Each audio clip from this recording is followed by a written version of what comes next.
Good morning. Sorry to keep you waiting. I've just spoken for some time with President Zelensky of Ukraine. I told him, as I have each and every time we've spoken, the United States stands with the people of Ukraine and as they bravely fight to defend their country, and they are doing that. And as Putin continues his merciless assault, the United States and our allies and partners continue to work in lockstep to ramp up the economic pressures on Putin and to further isolate Russia on the global stage. Later today, together with other NATO allies in the G7, Canada, France, Germany, Italy, Japan, the United Kingdom, as well as the European Union, we're going to jointly announce several new steps to squeeze Putin and hold him even more accountable for his aggression against Ukraine. And I want to speak to a few of those points today. First, each of our nations is going to take steps to deny most favored nation status to Russia. Now, most favored nation status designation means two countries have agreed to trade with each other under the best possible terms. Low tariffs, few barriers of trade, and the highest possible imports allowed. In the United States, we call this permanent normal trade relations, PNTR, but it's the same thing.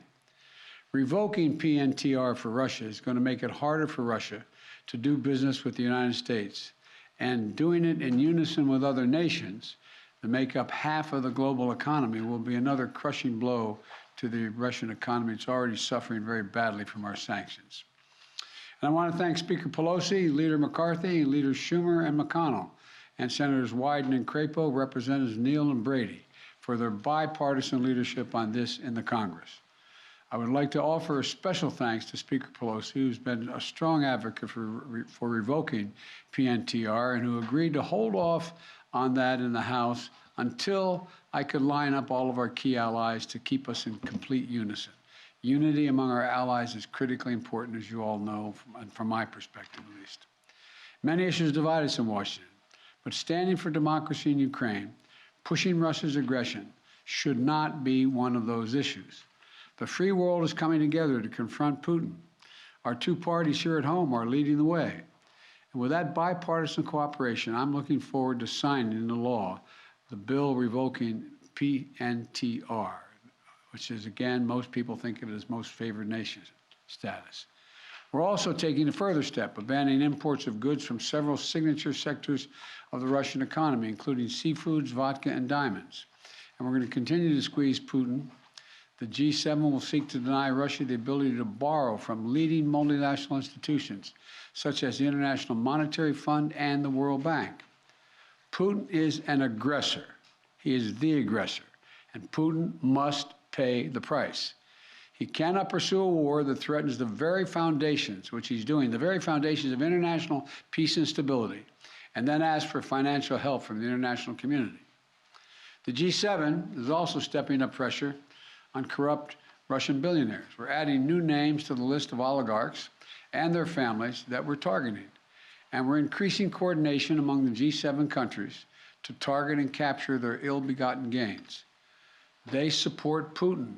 They steal from the Russian people, and they seek to hide their money in our countries. They're part of that kleptocracy that exists in Moscow, and they must share in the pain of these sanctions.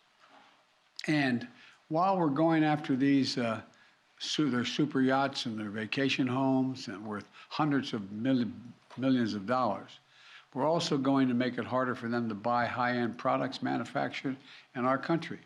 We're banning the export of luxury goods to Russia. They're also the latest steps we're taking, but they're not the last steps we're going to take. And as I said, at the beginning of all these steps, we're going to hit Putin harder because the United States and our closest allies and partners are acting in unison. The totality of our sanctions and export controls is crushing the Russian economy. The ruble has lost more than half its value. They tell me it takes about 200 rubles to equal $1 these days. Moscow Stock Exchange has been closed for 2 weeks because they know the moment it opens, it will probably collapse. Credit rating agencies has downgraded Russia's government to junk status, its economy to junk status. The list of businesses, international corporations leaving Russia is growing by the day. We're also continuing to close corporations, with allies and partners to make sure that the close cooperation we continue to have, the Ukrainian people are able to defend their own nation. The United States has sent more than $1 billion in security assistance to Ukraine over the last year, including anti-armor and anti-air capabilities, taking out tanks and planes and helicopters, with new shipments arriving every day. We, the United States, are also facilitating significant shipments of security assistance from our allies and partners to Ukraine. And the humanitarian front, we're working closely with the UN and humanitarian organizations to support the people of Ukraine who have been displaced by the violence in Ukraine. We're providing tens of thousands of tons of human supplies, humanitarian supplies, food, water, medicines, coming via truck and train every single day. Yesterday in Poland, Vice President Harris announced an additional $53 million in additional humanitarian support to Ukraine. That brings the total humanitarian assistance to $107 million in just 2 weeks. We've joined this effort with more than 30 other countries who are providing hundreds of millions more. And last night, to their great credit, the Congress passed a bipartisan spending bill that included an additional $13.6 billion in new assistance to the Ukrainian people. And I look forward to signing that immediately. And I also want to be clear, though. We will make sure Ukraine has weapons to defend against an invading Russian force. We will send money and food and aid to save the Ukrainian people. And I will welcome Ukrainian refugees. We should welcome them here with open arms if they need access.